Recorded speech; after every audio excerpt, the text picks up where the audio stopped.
What music they make. Metal.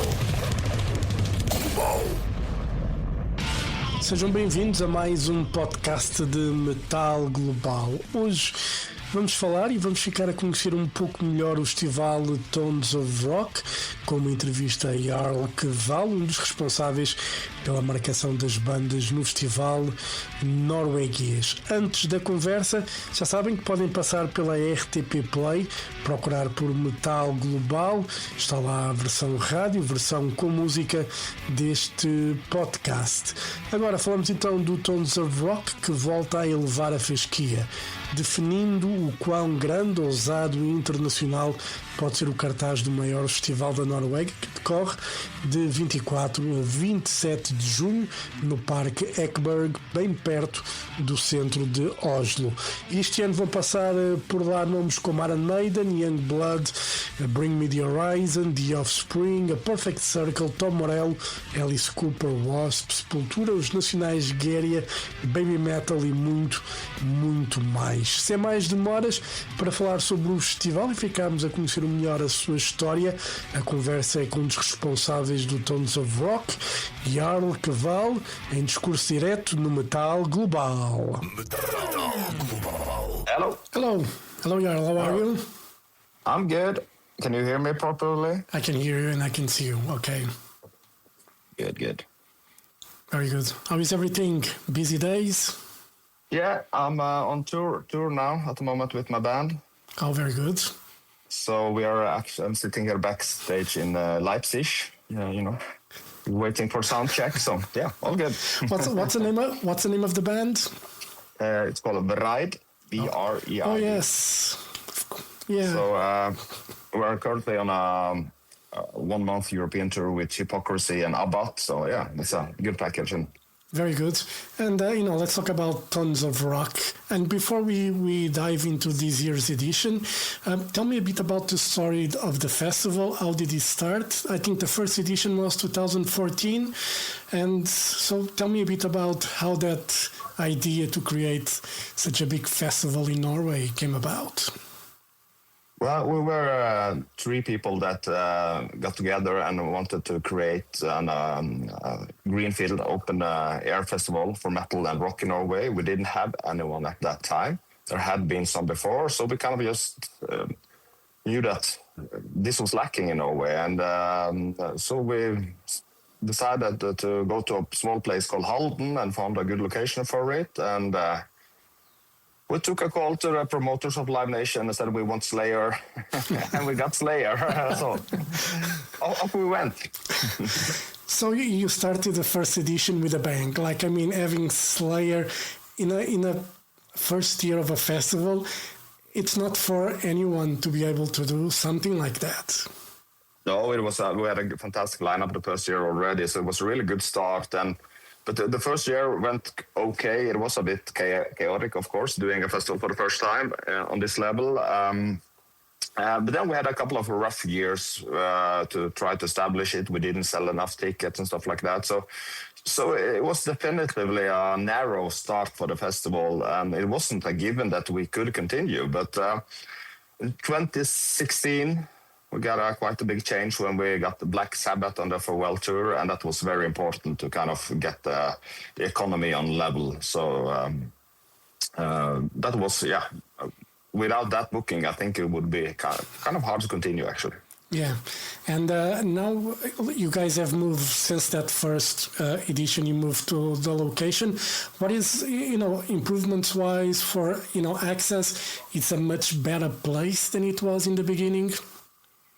Yeah, the first place where it was really great and atmospheric, but it had its big challenges come to production, and also it was difficult to draw people to come to the festival there. So we moved it to Oslo, and now we are in the heart of the city. It's a 30-minute walk from the central station, and it's a big green field, and it's a lot easier to do bigger productions and adjust to what kind of bands we have and stuff like that. So the place we have now is magnificent. It's perfect for a festival in Norway. So if you have to pitch the festival to someone that's not from Norway, obviously you guys have been having like a lot of people from different countries throughout the years now at the festival. But for those who are hearing the interview and they are hearing for Tones of Rock for the first time, what is the selling point of the festival for you, in your opinion?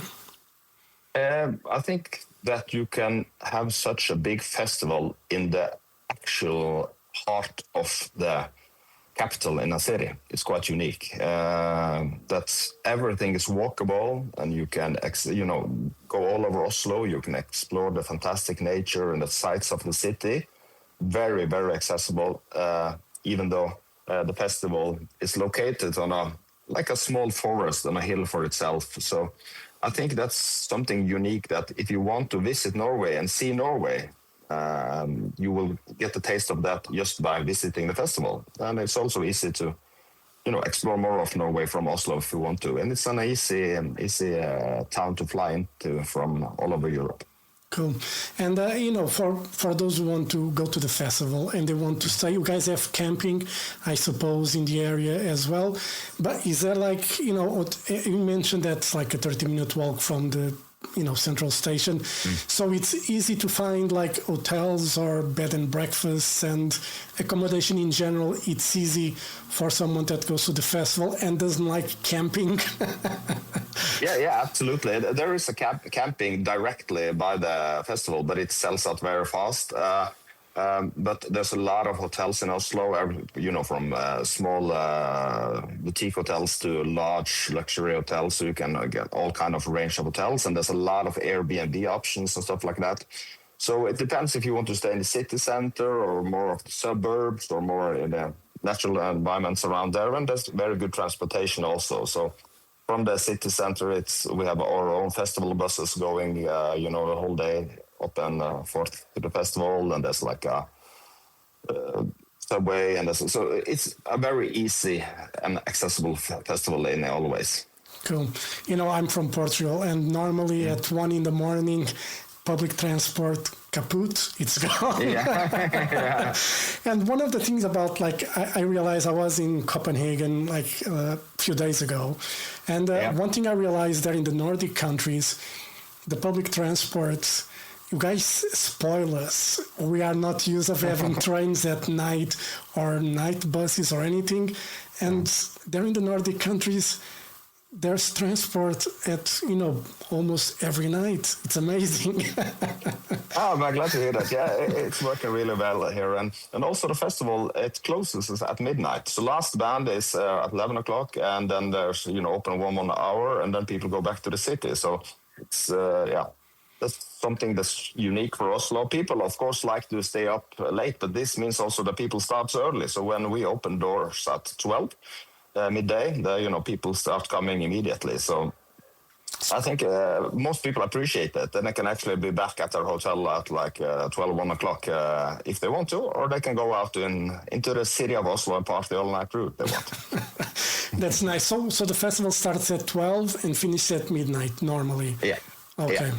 And, let's go to this year's lineup. Again, you guys, amazing lineup. Maybe a few surprises there. You guys have Yungblud on the third day. And, for the true metalheads, it might be a bit confusing. Why is Yungblud there? So what made you guys took that step in broadening the horizons? I mean, Yungblud, it's probably the biggest rock star at the moment.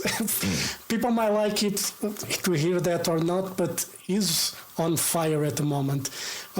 How do you guys make that decision of having Yungblud, in a festival that's predominantly heavy?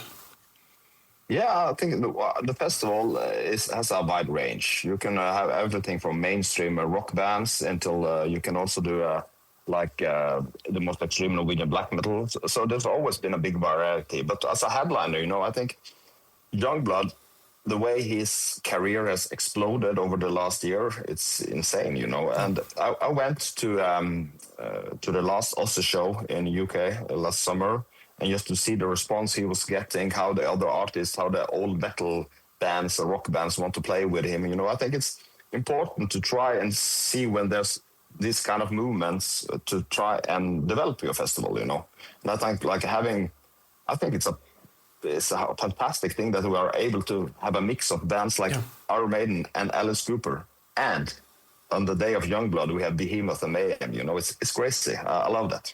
Yeah. And the audience is responding really well to it, and we're very lucky because he doesn't do that many festivals next summer, so that he actually approved to come to Tons Rock was a big thing for us. Yeah, and one of the things for a festival to be able to grow, it's actually to appeal to a younger audience, and Yungblud does exactly that. And there's probably a young generation of fans that will go for Yungblud, but as you said, they'll have Behemoths playing as well, the Hives, and they have Mayhem.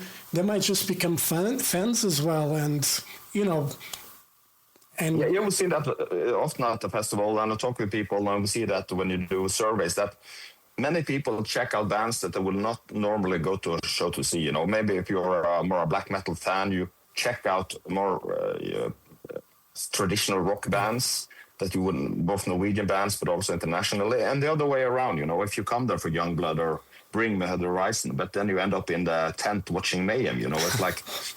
I think this is, especially in Norway, this is working well because people are very open-minded musically and stuff like that. But I think also internationally, the guests appreciate they can see this range of big international stars mixed with bands that have made Norway famous for the metal scene. Yeah, and to produce and to prepare a 4-day festival like Tons of Rock must be a year-long process.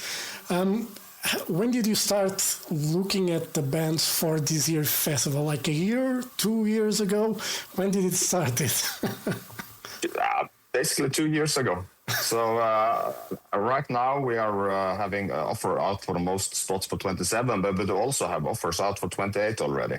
So, it's a very long process, but most of the bands just get confirmed in the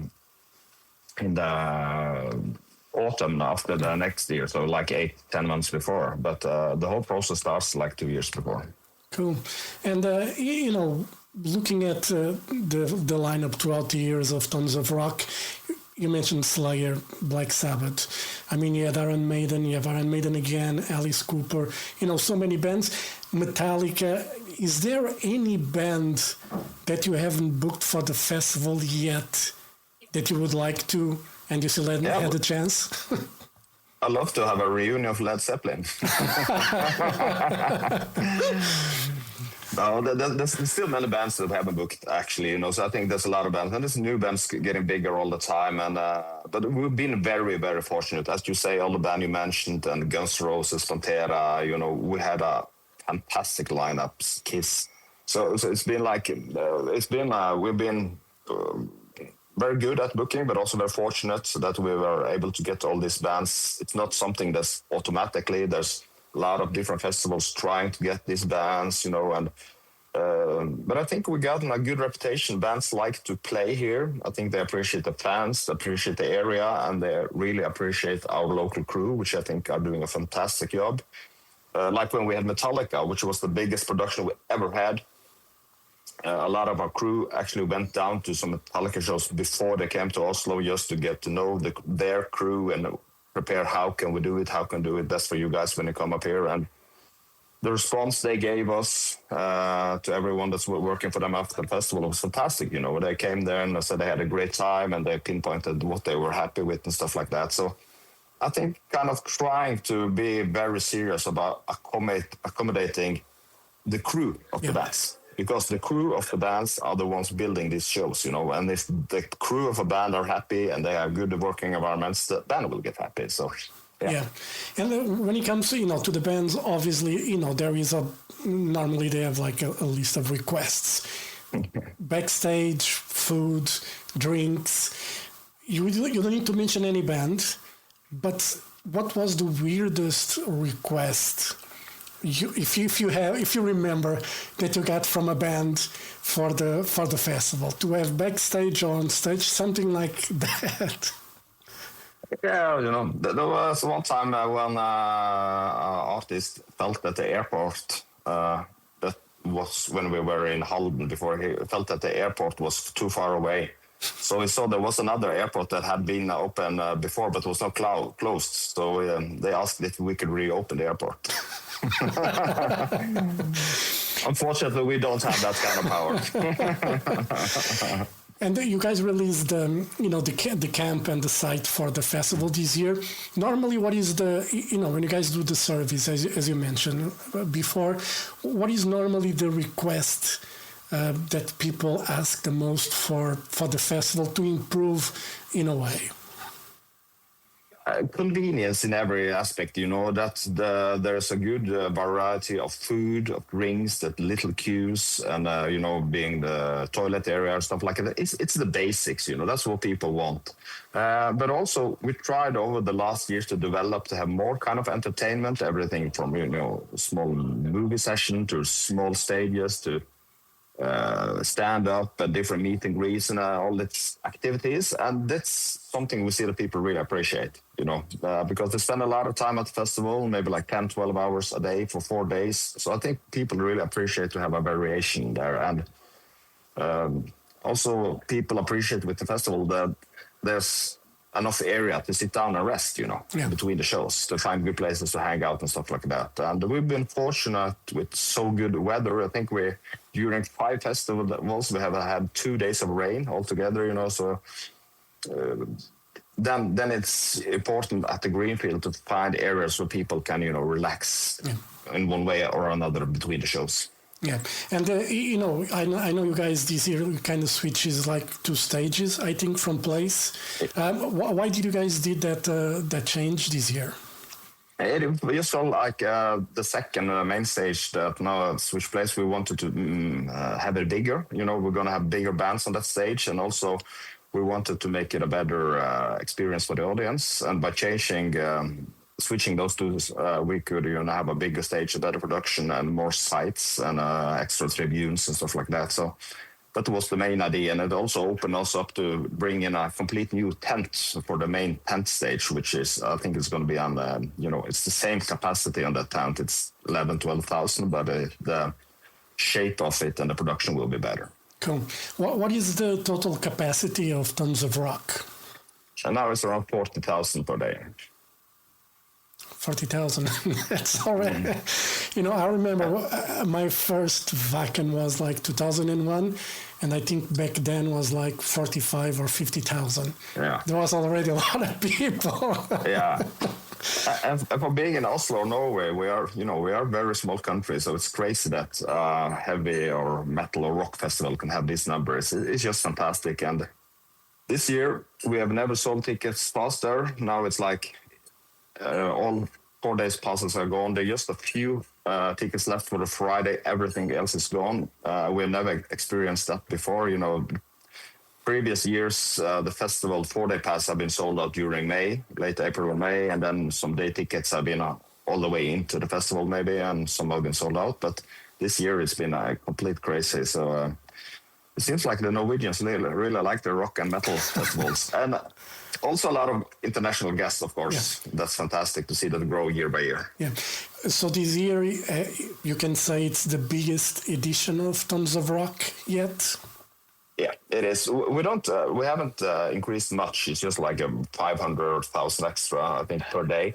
But we kind of made the area, I think it's better, improved, still. So, but we don't want to put in more people. We could sell more tickets without doubt, but then it will go at a cost and comfort of how the people feel the festival. But when we talk to security and what's possible, they said it wouldn't be a problem to sell 5,000 more tickets a day, but that I think would not, with the area we have now, I think it would have made the experience for the audience lesser good anyway. So you think it's the sweet spot is like 40,000, or would you like to see it expand to a Wacken dimension for 80,000 or something like that? Yeah, it would be great, but no, I don't think it's not possible in the way the area is set up now and the area we're allowed to use. So we can't get bigger than this now.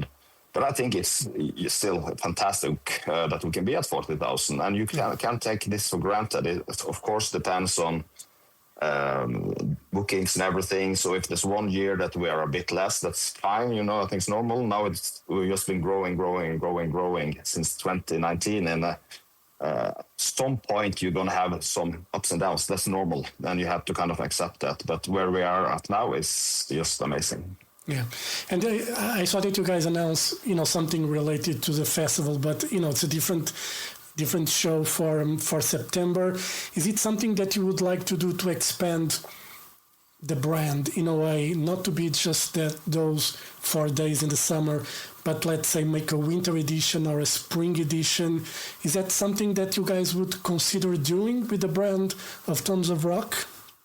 Yes, we do. We have a lot of smaller things we do throughout the year. And like in Oslo, we also have like a kickoff in the wintertime. It's at Rockefeller venue, 1,200 capacity. It was sold out this year.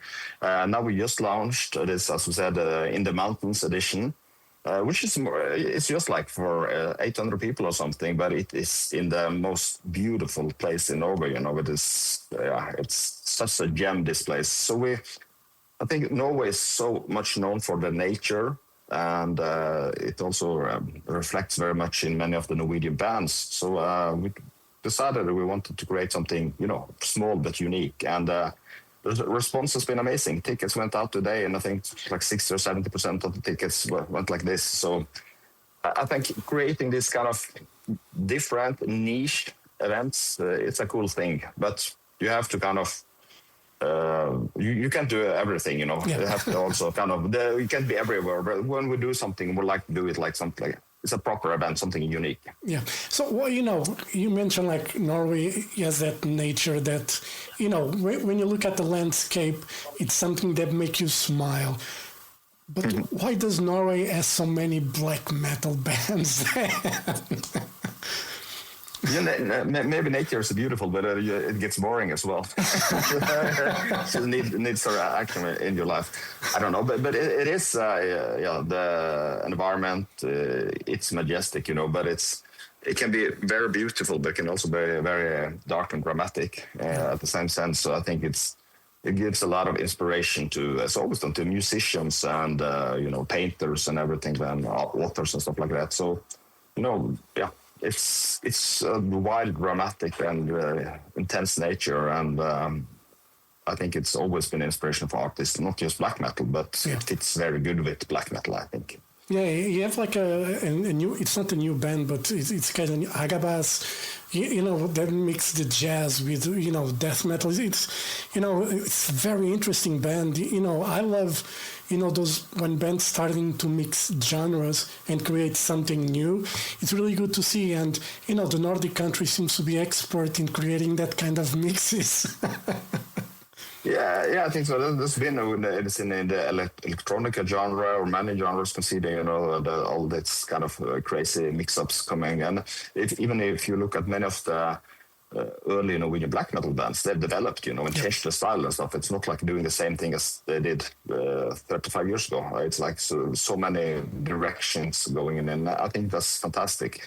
Look at the band like Ulver, going from melodic black metal to doing something completely different. And I think it's cool. It's you can't let everything stagnate, even though we still love the old stuff. I saw a Portuguese band. They were still recording, their music on a deck tape. Black metal band, obviously. And I was I understand the reason. But it's 2026, come on. It's good to have a bit of both, I love a lot of the retro bands also, but there are other options these days as well. Right. Yeah, thank you very much for your time. All the best for the tour with Reed that you're doing, and all the best for Tones of Rock. Hopefully we'll see you there in the summer. So no rain, hopefully, fingers crossed for that. Well, we will guarantee you a beautiful Norwegian sun. So really looking forward that if you come to the festival. And thanks so much for your questions and time. All right. And hope to see you soon. All right. Have a great day and see you soon. All right. Thank you so much. Thank you. Thank you. Bye. Bye.